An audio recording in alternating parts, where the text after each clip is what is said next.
is up, everybody? Welcome into episode 21 of All Say This with Chris Castellani. I am your host, Chris Castellani, and I am joined today. First of all, happy Memorial Day to the people who are listening to this probably on a Tuesday, so it's probably a moot point because I'm wishing you a happy holiday for a day that existed yesterday, but that's beside the point. I am joined today by a friend of mine and somebody who I really appreciate and respect, a person who I feel like the Barstool community might not know this. Before Barstool, the podcast that I was on was Locked On Tigers and the Locked On Podcasting Network. And the guy who took over that job, and I was very grateful, took over that job and has done wonderful stuff with that, is my friend Scott Bentley, who joins us, the host of Locked On Tigers. Scott, how you doing, man? How's your Memorial Day? How you feeling? You know what? I'm feeling better today, maybe than I did over the weekend. Had a fun weekend. But yeah, no, you just shot me a text for like, hey, you want to be on? Yeah, sure. Yeah. I was literally prepping for my own show, and I was like, yeah, I can do two. Why not? For sure. And I will definitely make sure to link to Locked On Tigers stuff to make sure that I love that network, and obviously you're doing a great job. But we talk Tigers stuff all the time, and I'm going to jump into that because this is a team, in fairness, as frustrating as they've been, and I've listened to your show and I've listened to your frustration, and that frustration has been echoed throughout the fan base. This is a team that's won 4 out of 5. Today was a weird one, though, because that was it 7 runs that's a good game. It felt like the 98 Yankees compared to what we've had to watch like throughout this entire season, right? It's the most runs they've scored since Miggy's 3,000th hit game, I believe, on April 23rd.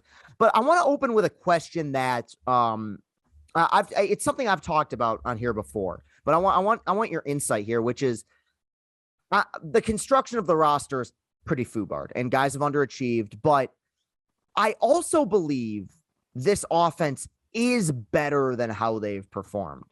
Do you share that sentiment as well? Because there are major league players on this team that I feel like I've seen be good in the past that have underperformed throughout this season. Do you kind of share that belief as well?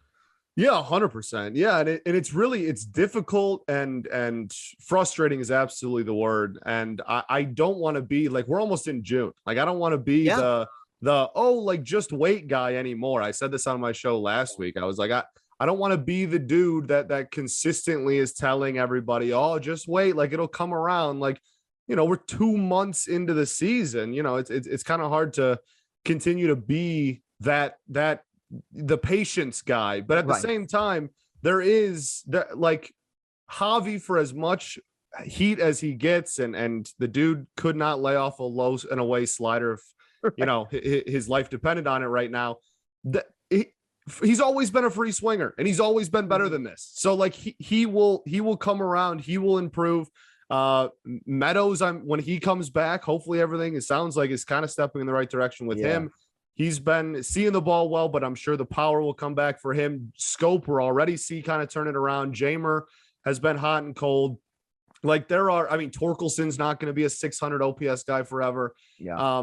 The outfield as a whole, like, there's just, yes, I completely agree that there's no way. I truly still, even now, as we head into June, cannot possibly imagine that this is the level that this offense is, like, talent-wise at. I'm with you. And I was talking to a few people about this offense because I think Memorial Day is a very good checkpoint, I feel like. And obviously there's exceptions, like, okay, the Nats were 19-32 a few years ago. But I think generally speaking, like, Memorial Day is kind of an instance in which you're like, all right, we kind of know what this team has. And I was on a Twitter Spaces with Justin Spiro last week, and we were talking about this offense, and Dave Schoenfeld, who writes for ESPN, once wrote a blog about how the Seattle Mariners, I think in 2010, had the worst offense of all time, like, according to him, not statistically. Right. That team averaged 3.17 runs per game. This is a team that, as of a few days ago, averaged 2.71, like, well below, that kind of grade at that point. So, like, I'm with you, because I think all of us were looked at this team coming into the year and we're like, all right, there is something here. I kind of like this lineup. Now, I also, and it's sad for a 77 win team, think last year's team was bizarrely lucky. Like the fact that they got the years they got out of Badu and Jamer and Scope, like it was strange the way that those guys came along. And even guys like Jake Rogers before they got injured were playing good baseball. But the question I've tried to figure out, and I'll ask you, because I've talked to incredibly smart people who have like scratched their heads about this.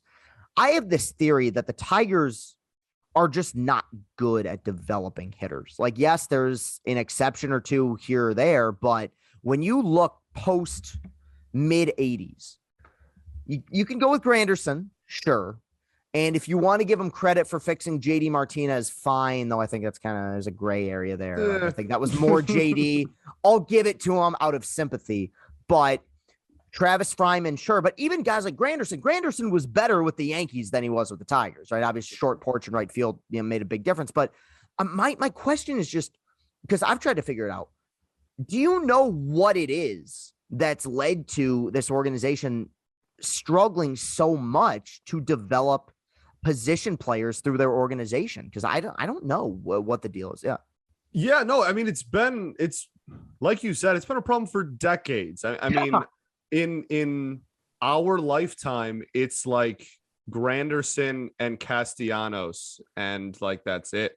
And even honestly, I even hesitate kind of counting Castellanos. A lot of people get mad at me about that. I do too. Because I had people in my mentions being like, "What about Eugenio Suarez?" Like, Eugenio Suarez started like 40 games here. Like that means him hitting 40 home runs with another team means nothing to me. I'm sorry. Like you could say they developed him and that's fine, but no, I'm with you. I just can't figure out exactly what the magical elixir is that's leading to this team being unable. And obviously like the big thing is Will America's pitcher's park. Fine. But like, so is San Francisco. And I can still think of Pablo and Buster Posey and Brandon Bell and Brandon Crawford. Right. Like, I think there's something internally that is an issue. And what's bizarre, as much as we're like, I'm not going to say haters, but as negative as we are towards Alavila, this exists well beyond his tenure too. Like it goes to Dombrowski and Randy Smith. Like it feels like Dombrowski.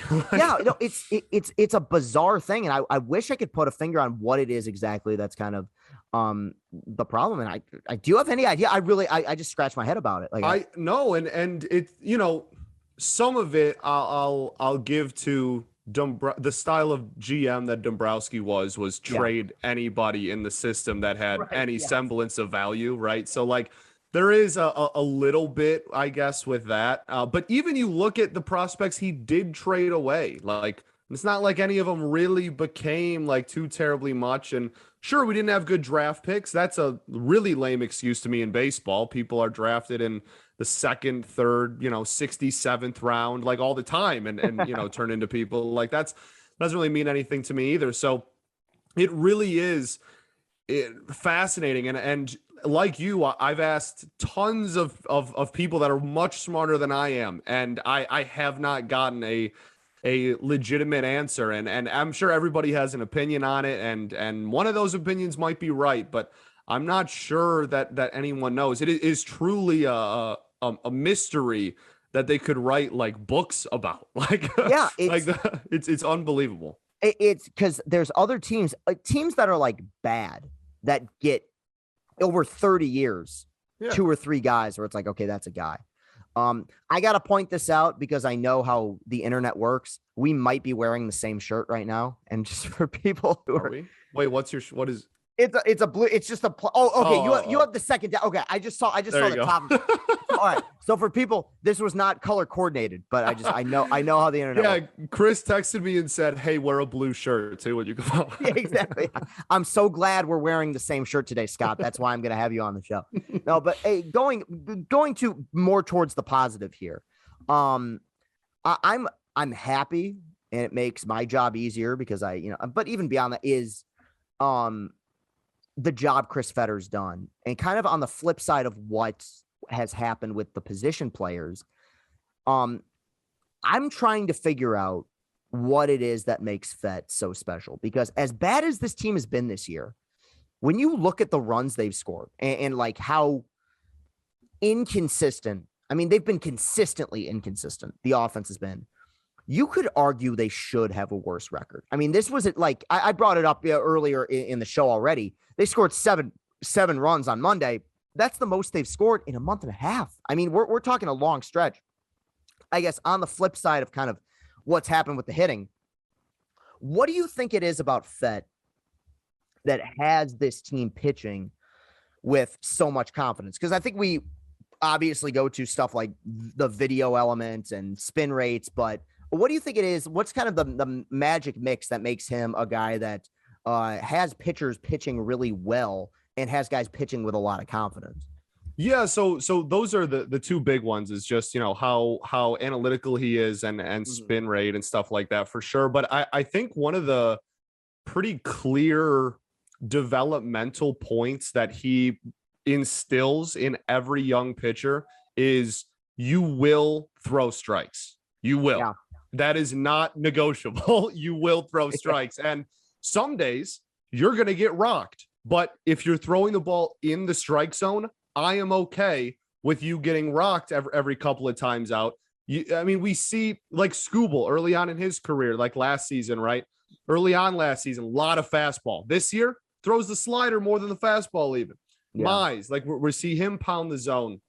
Matt Manning, his first couple of, still really, but his first 2 months, he was throwing like 70% fastballs and just trying to get in the strike zone. Like and we, you know, Faedo again, like he established that and then threw in the slider after a couple of starts. And then we got like the 17 whiff game or whatever. Like it is so apparent that when he gets a young pitcher, like in his realm and he's able to do the development and teach him what to do and tell him what to do next.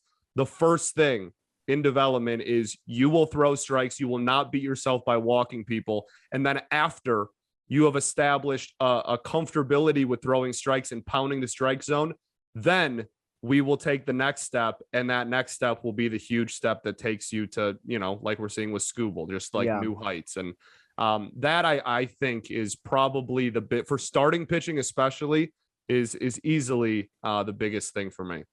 I'm with you. And I mean, one thing I love about Skubal, and really my favorite pitchers in baseball, is just, you know, it's an old adage and they talk about it on the broadcast, but it is true.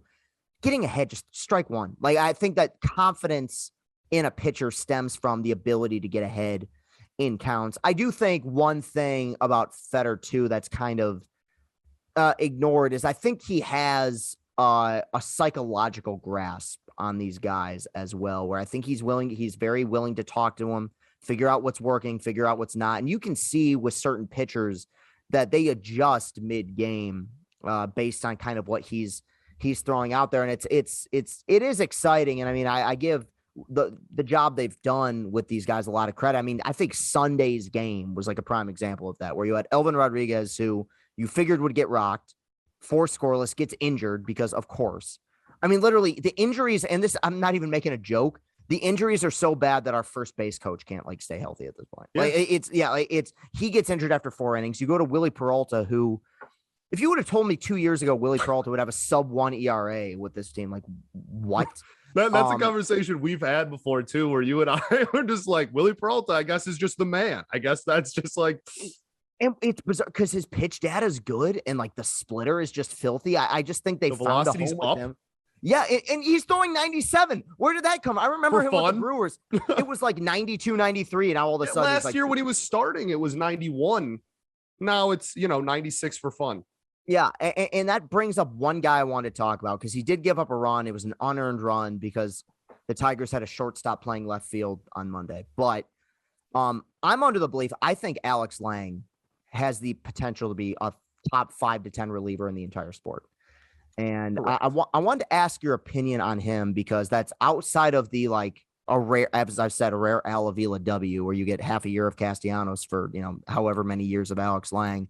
I guess just I wanted to kind of get your thoughts on him as a pitcher, because I get like Kimbrel vibes with that fastball or curveball combo of his, coming out of LSU. I mean, what's your assessment of him so far? Because I've been extremely impressed by what I've seen. Yeah, no, it's impossible not to be. And the first thing, like, just unbelievable vindication. Like, I take a victory lap because this is a dude that, like, when he was in the minors, like I was screaming his name from the mountaintops, and like probably not as a starter, but like, he's like, the stuff is just so nasty. And even last year when he got called up, for most of the year, he was up and down and had like a 7 ERA, but like when he was hitting spots, it was unhittable. And this year has just really seemed to put it all together. And he does still have, some stuff to work on with command but the mechanics,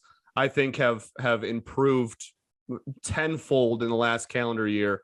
And like you said, I think the biggest thing is the tunneling with everything. Like, no one tunnels better in this bullpen than Alex Lange. It's if he's hitting spots, it's fastball, it's like the curveball, and his changeup today was 92 and was unhittable. Brutal. Yeah. It's unreal. If you throw, then you can tunnel it wherever you want to tunnel it at the knees. Okay, well, this is either 97 at your knees for a strike. It's either 91 that's going to look like that's fastball, but it's going to end up at your ankles, or it's going to bounce on home plate as a curveball. And it's just a guess. Like, it's straight up just a guess in the batter's box. So this is a dude that I've been so high on for so long. And if he can just continue to keep the walk numbers down, he's going to be lethal. And honestly, I think the sky's the limit. I'm with you. I see, like, and obviously saves are a weird stat now because for sure relievers are used differently. But I see like 35, 40 saves like in the future for him. Yeah. I mean, I trust him about as much as anyone in that pen. Going back to, because I don't want to just focus on Tiger stuff. I do want to ask you some other things, but going back to the negative here for a second. Look, the fan base is unhappy. I mean, we're unhappy. It's been a disappointing season. Let's say this team ends, and I'll be generous here. And hey, you know what? They've won 4 out of 5, so I'll be nice. Let's say this is a 72 win team at the end of the year. And people are going to be out for blood, understandably. I mean, that will be 6 consecutive years with a losing record, most of them, at the bottom of the barrel. In your opinion, what would be the acceptable change? Is it as simple to you as you let go of the GM? Or do you feel like there needs to be more of an overhaul regarding the way that, they're going about things in the front office? Yeah, it's hard because last year, if you would have asked me who called the shots, I would have said AJ Hinch. I would not have said that Al Avila had like too terribly much, control over what was going on. And he's still the general manager. I'm not going to say he was just sitting there doing nothing, but like I like Hinge came in and they did kind of overhaul everything. They were gutting coaching staffs in single A after Hinge came in. Like they, what Bizarre, I mean? They flipped a lot. And I think, if you say 72, honestly, I genuinely think if this team finishes with 72 wins, that Avila is going to get another season. That's what, they run it back because of the pitching injuries. I felt the right. same. I think you might be right. You know what? Injuries, there's no way they get off to that bad of a start again. Full year of Green, like full year of Torque now, already having a year under his belt. Yeah, like that. I think they run it back with him if they can get into that even low 70s win total. And the other one that's interesting to me, I don't think Chris Fetter's changed my opinion on this a little bit, but I tend not to think that individual coaches have too terribly much of an impact on like day-to-day everything. But Scott Coolball, I mean, if they get 72 wins and the offense gets hot, that's a different conversation. But it's weird to me that everyone in the coaching staff, except for him and Ramon Santiago, like left when Hinch came in. But he decided to keep Coolball, who had just come in 1 year before. Like it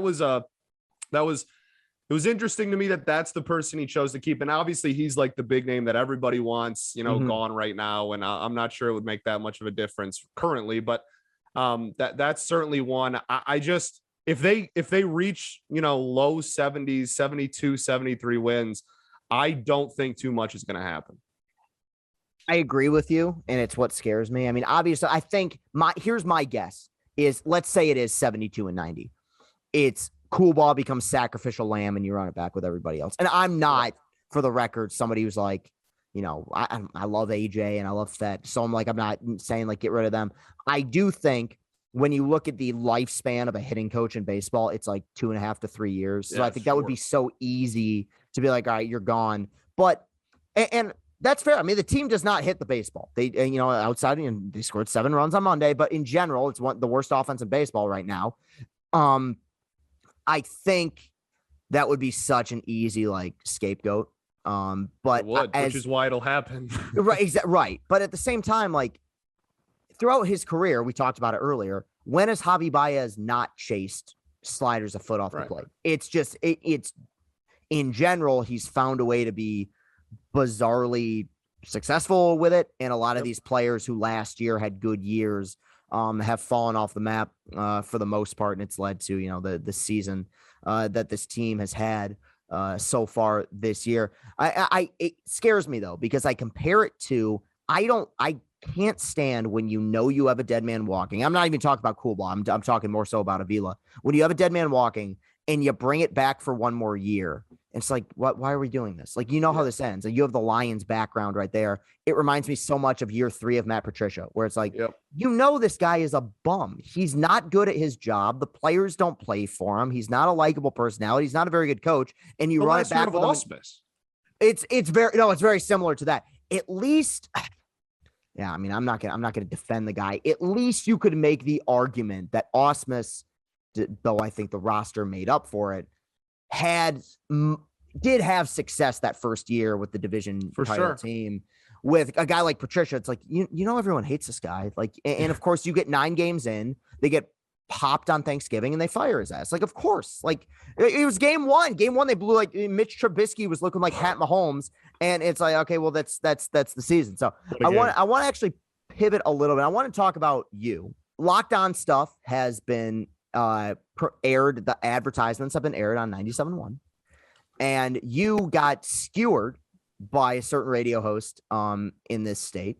And we talked about it on when we hung out on opening day. I guess, I'm not sure your opinion. I think Mike Valenti is insanely talented. He cut you to shreds. I'm interested. I want to know your mindset, because I think one thing about you that I think that I've always liked, that I think is substantially better than me, is I think you're way better at letting things roll off your back. I mean, it was like a 10-minute segment of like him going at you. What were your emotions going through that? And how did you feel kind of in the aftermath of it? Yeah. So basically what happened, I was chilling. That was off. The Tigers, I don't think we're playing yet. So it was before a Tiger game, so I didn't have any stuff to do with the show. And I wasn't writing that day. I do stuff for the Detroit News too, and I wasn't doing anything that day for them. So I was just chilling, and all of a sudden on Twitter, I just started getting a lot of like mentions on Twitter, like so-and-so mentioned you. And I was like, who? Some of these people don't even follow me. Like, who are these people? And people are saying like 97.1 is tearing you to shreds right now. And I was like, what the? I haven't listened tonight. Like, I feel like most people in this industry, our development with 97.1 is like in middle school and high school, you love it. And then when you get like older, maybe you tail off. And then once you hit like dad age, you love it again. Like, I feel like that's a fair arc. That's a really good way to put it. Like people in their 20s and 30s don't really listen to it. But if you're in like middle school and high school, or like a grandparent, you love it. So like, I was like, I haven't listened really like legitimately listened to 97.1 in a while. But growing up, I used to love Mike, because who didn't if they wanted to be this when they were younger. They started off the top of an hour after an ad break, just like 10 straight minutes of just laying into me. And it was a long time. Yeah. Right. And it was because, like you said, my show has ads on 97.1, and my ad on that show was very like monotone. Like, it correctly like called out incredibly monotone. And like no inflection in my voice, like not exciting at all.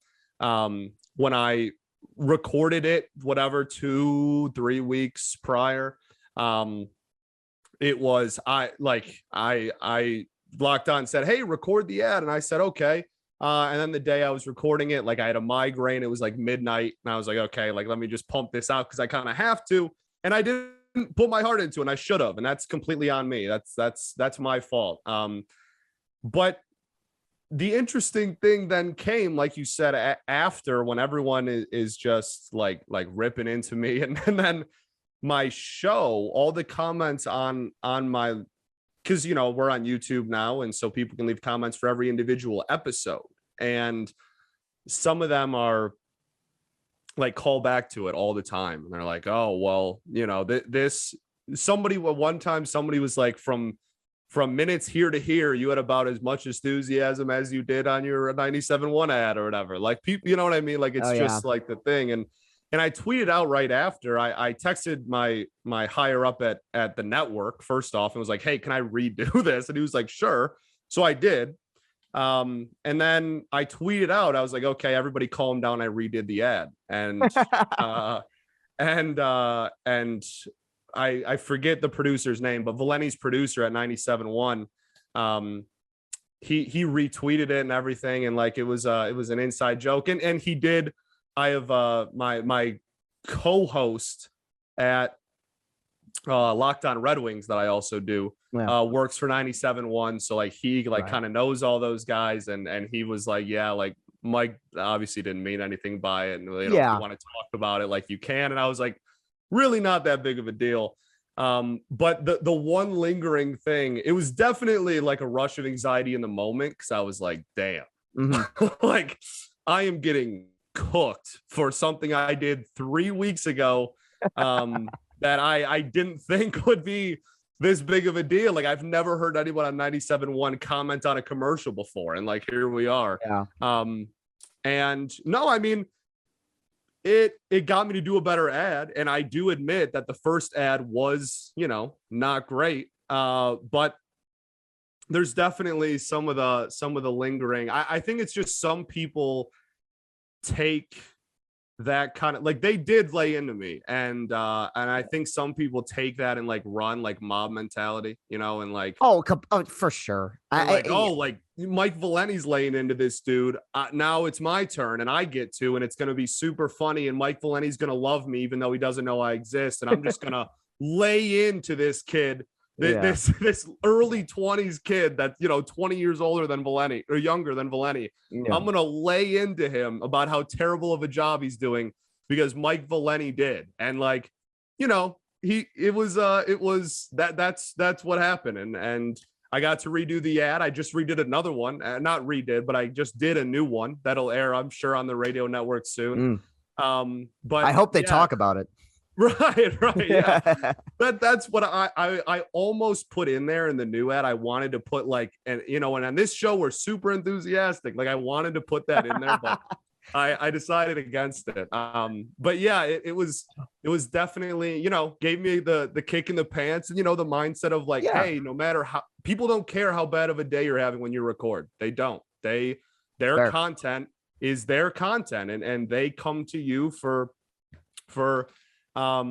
you know, enthusiasm and an enjoyable listen, and they don't care if you know, have a headache or are having a bad day or something happen in your life. Like, nobody cares. Like, that's your job. So it definitely changed my mindset with that, to kind of realize that. But it certainly is something that I'm sure I will hear about for maybe the rest of my career in some circles. That possibly so, but I guarantee you it helped you grow, like, not just in terms of popularity, but just like as a broadcaster. Like, I think there's a weird thing with him. I've never met him, and so I'm not going to speak on it, but I do think that there's a high standard he holds himself to, and he holds other people to. For sure. And I think probably it did make for a better product. And there were a lot of people tweeting at me being like, oh, what a dick. And even in the time, I'm like, why is he doing this?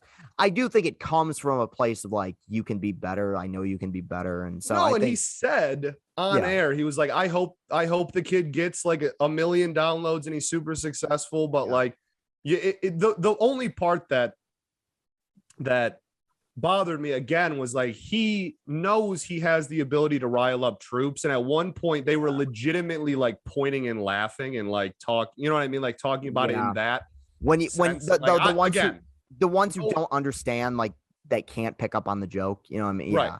Exactly. And it was very much like, I was offered to like talk to him about it, and I was like, no, Really? Well, were you really? Serious.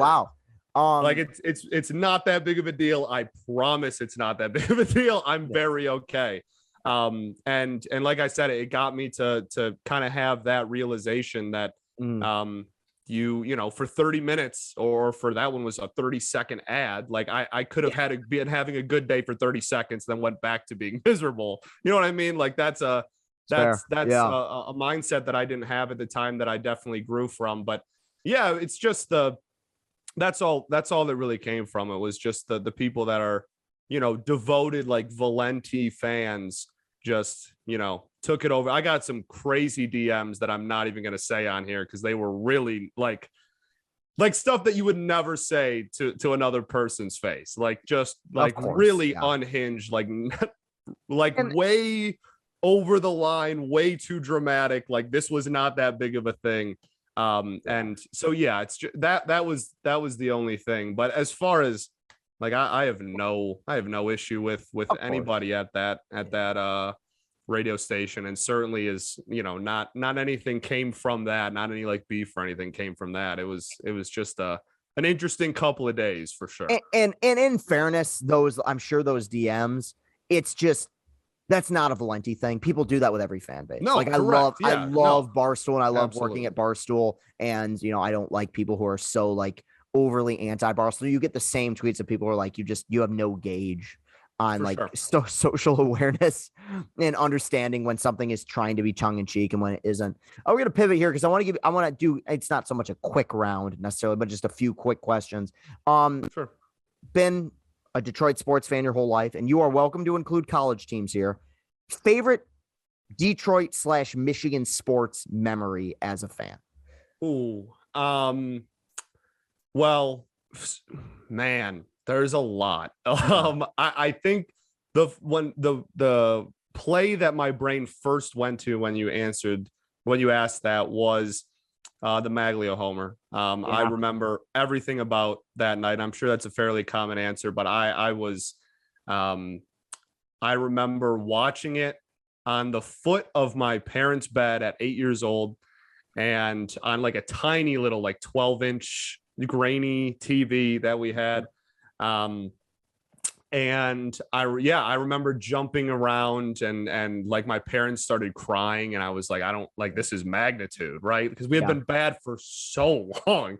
And so that's definitely one that sticks out. But I think the other one, also Tigers, is I was at that same postseason again. So I would have been 8 years old. I was at the Jeremy Bonderman Yankees playoff game 4, right? Yeah. And I was brilliant. My parents had like won tickets in like a raffle. And I was like, if you can rewatch the game on YouTube, you can see 8-year-old me behind home plate the entire game. I'm like 12 rows up in between my mom and dad. And so that, I mean, you know, series clinch against the Yankees, Bonderman shoves, Joel Zamaya like jumps on the dugout, like right, like in front of me. Everybody's doing laps around the park. That's one that I will also certainly never forget. But there's so many. Honestly, just, you know, Michigan finally beating Ohio State last year is definitely that one.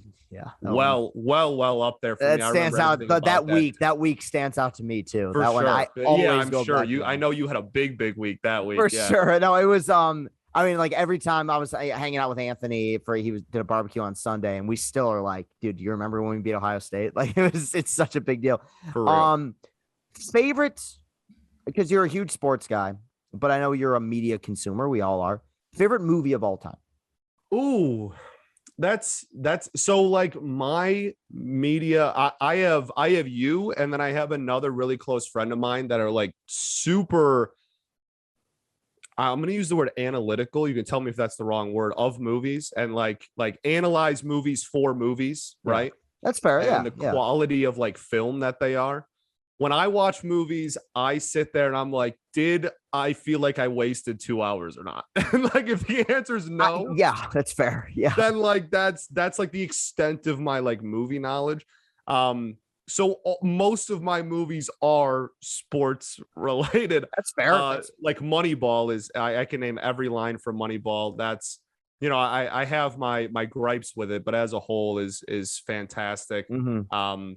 Non-sports ones, The Departed will always be up there. Good pick, man. Yeah. For me. Yeah. And I have an app on my phone. I'm just now remembering. I haven't touched it in probably like 6 months. That's an issue. But I have an app on my phone. I think it's called Juxtaposer. And you basically put in every single movie. You enter a movie, and then it just creates a database of all the movies that you've seen. And then it comes up and goes, would you rather watch this movie or this movie? And then you pick it. And then it ranks your like how much you like the whatever. These are your top 20 movies of all time based on how you answered you'd rather, like which one you'd rather watch. And The Departed, Moneyball, and I think Shawshank Redemption are like the three that are like really, really high up there for me. So when it comes to non-sports movies, I'm super like basic. It's just like, oh, the really good ones. But, no, that's fine. Those are great movies that you just said. But I mean, Bull Durham, fantastic. Can quote all of that. Field of Dreams, that my dad and I love Field of Dreams. So a lot of baseball. Glory Road, college basketball movie. That's a good one. Yeah, from Disney movie about Texas. Texas. I want to say Texas Southern, but it became was it UTSA? I think that's right at the time. That's right. Okay, and it's now it's UTSA, I think, or one of some school. I think Texas it became a lot of really cool stuff. I think it was UTSA, then it became UTEP. I think. UTEP. Yes, it is UTEP. You're absolutely right. So, that one growing up, like that was one of my favorites. Yeah, casual sports movies or just like actually really good movies. I'm pretty simple. Good picks. I mean, yeah, I was curious because we've talked sports so much either on just privately or on Discord or wherever, and now I don't think I'd ever really asked about movie opinions. Last one. It doesn't have to be Detroit, Michigan based. And I don't know if you were going to go with me, but I don't include me here because I want a good answer. Favorite sports content creator on the internet that you just love? Wow. Yeah. So like Chris Castellani's up there for sure. Thank you. I appreciate that. You're a good egg. But I really, there's definitely a few.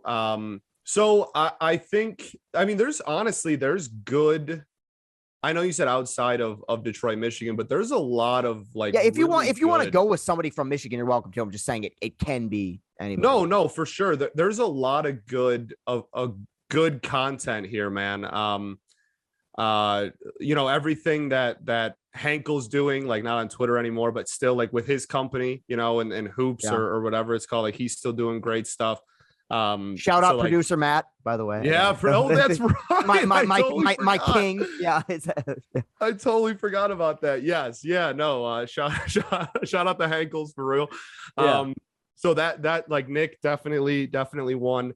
I mean, Lions, I know it's my own networks. This might seem like not genuine, but it is. I mean, Matt Derry is a pro. Matt Derry is a pro's pro. Great Lions coverage with that.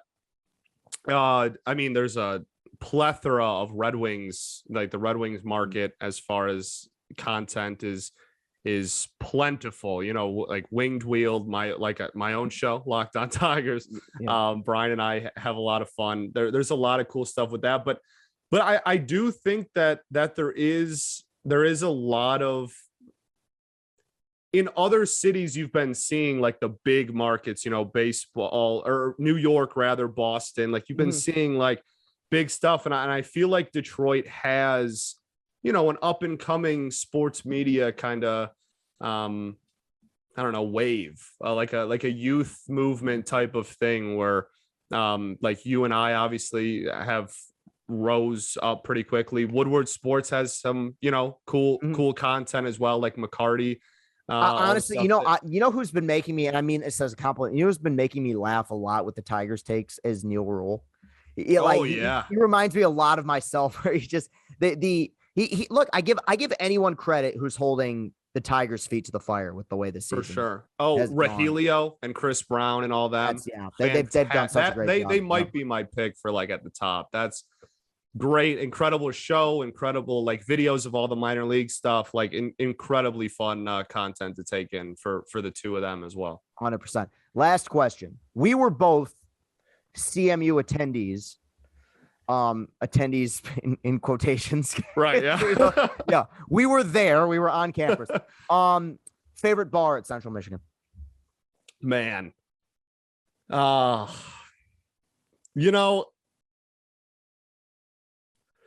I have to be careful with my answer because technically I dropped out before I turned 21. It was forever and a day ago. You're exempt. Don't worry about that. I love the Bird. That was Bird's like great. my favorite was probably the Bird. But my apartment my sophomore year was the apartments right next to Wayside and like that building. O'Kelly's, baby. Yeah. And O'Kelly's, right? Yeah. When you and I met for the first time, we ended in O'Kelly's, and that's right. Yeah, that's right. Right, and so that was a fixture there for sure. As that was my apartment, I was able to just walk next door and be home. So like that was super convenient. So either not so much Wayside by like sophomore year because Wayside, but O'Kelly's for sure. But then my favorite one to like go out to is definitely the Bird. Yeah. Yeah, no, I'm with you. Wayside is like not O'Kelly's, but Wayside is kind of like the bar in Star Wars where it's like you go to it to say you went there. Correct. I don't know if anyone who's like, I can't wait to have a great night at Wayside. Like right. It's just, it's a growing experience. Like you have to have like a really bad experience and a bad story there by the time you graduate, in order to graduate. It's remember that one night? Yeah. You can't claim to be a CMU student unless you went to Wayside at least once and just experienced correct. it. So absolutely correct. No, that'll do it. I'm not going to take up any more of your time because I know you got your own show to do. Real quick though, man, plugs, social media stuff. Where are you at on Twitter? Where are your show's at on Twitter? Where can we find you? Let us know. Yeah, so my personal Twitter is at Bentley Scotty, and honestly, everything I do is in the bio of that Twitter. So I have Locked On Tigers, that I took over for by yours truly over there, so that show every single day. The Twitter for that one is at Locked On Tigers, I think. I think so. But you would know. It got clapped for a minute. It did. It got under me. It got clapped. Yeah, I don't know. Remember that we talked about it. Was a video issue, right? Like it was a copyright thing. Yeah, it was. I tried to log in one day and it said no, and I was like, "What do you mean? Like I'm me? Like what are you talking about?" And apparently, there was a copyright thing, and then on top of that, like. Some of the higher ups with the network were trying to log on to it because they have access. Obviously, it's their network. Yeah. They have access to the Twitter too. And Twitter was like, nope, like 4 people are into this account at once. None of you get it. And then we just didn't have a Twitter for like 4 months or like a really it was a while. It was a while. Then they finally got you back. So yeah. So that one. And then I do Locked On Red Wings, which is a daily show for the Wings. And that's LO_Red Wings. And then I freelance for the Detroit News and cover the last almost calendar year now. I've been covering high school sports in the Metro Detroit area. So I'm currently doing lacrosse, and states for high school lacrosse are not this upcoming weekend, but the weekend after. So it'll be a big weekend for that too. I appreciate you being on, man. Appreciate you having me, brother.